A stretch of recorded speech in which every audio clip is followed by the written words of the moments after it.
បាទជំរាបសួរបងប្អូនថ្ងៃនេះខ្ញុំបាទសូមធ្វើបង្ហាញអំពីវីដេអូដែលបងប្អូនដូចដែលបងប្អូនបានដឹងហើយគឺបងប្អូនមួយចំនួនមានតែចូលចិត្តទៅកំសាន្តស្ទូចលេងត្រីឯបងប្អូនហើយបើស្ទូចបានត្រីធំឬត្រីទូចបើស្ទូចបានត្រីទូចក៏សប្បាយតែបើស្ទូចបានត្រីធំកាន់តែសប្បាយហើយការលើកវីដេអូនេះឡើងដែរគឺចង់បង្ហាញអំពីរបៀបនៃការ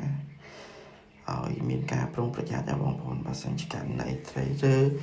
ធ្វើឲ្យផ្លែស្ទូចមុតអីនេះគឺជារបៀបនៃការដោះផ្លែស្ទូចចេញបងប្អូនហើយក៏សូមឲ្យបងប្អូនទាំងអស់គ្នាជាជាងបងប្អូនដែលចូលចិត្តស្ទូចកំសាន្តលេងត្រីបងប្អូនគឺមានការប្រុងប្រយ័ត្នជាជាងដែរដូចបងប្អូនបានឃើញនៅក្នុងវីដេអូនេះចឹងគឺមានសភាពមុតបងប្អូនមុតផ្លែស្ទូចហើយការមុតផ្លែស្ទូចនេះគឺជាឧបសគ្គមួយហើយក៏ជាការឈឺដល់បងប្អូនឈឺខ្លាំងចំពោះដល់បងប្អូនដែលមិនដឹងរបៀបដោះចេញបងប្អូនដើម្បីដោះចេញគឺយើងត្រូវកាត់បងប្អូនកាត់នៅក្បាលផ្លែស្ទូចហ្នឹងហើយយើងដោះចេញដោយបងប្អូនបានឃើញចឹងនេះគឺជាការស្ទូចត្រីបងប្អូនហើយការស្ទូចឡើងគឺមានត្រីធំបងប្អូនហើយត្រីធំនីមួយៗគឺមានការក្នុងការតស៊ូជាច្រើនអាច